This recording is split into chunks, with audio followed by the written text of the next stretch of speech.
April 5th, 2016. This is an idyllic Southern California spring day. As I'm walking out to take the kitchen garbage out, I turn around the corner and pass a big white windowless van.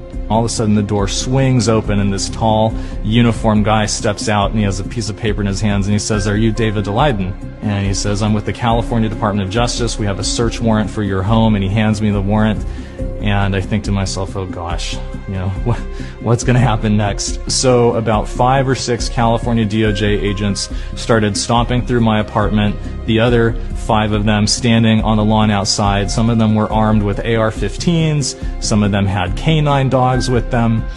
They had come for me.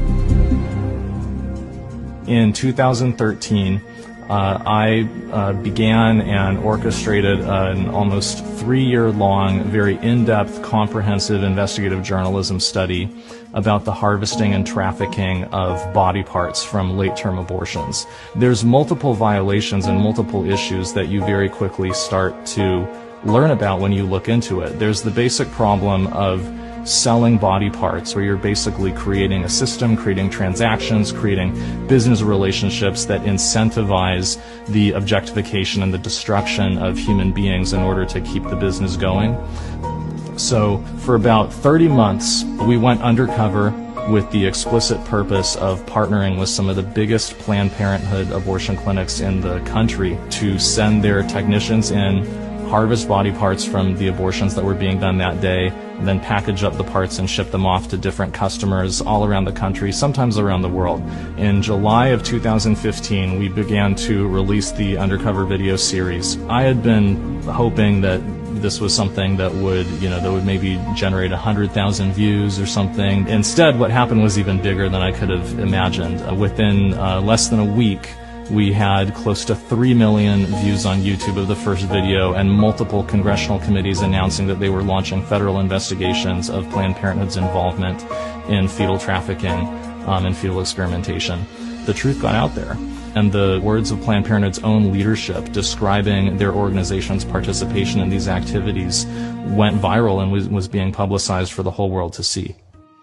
Looking back on it from the information that we know now, I now know what was going on was that Kamala Harris, at the explicit instruction of Planned Parenthood, had targeted me, and me alone, among all undercover video news gatherers in the state of California, to enforce the California video recording law against me and to punish me for speaking the truth about her powerful campaign donors at Planned Parenthood.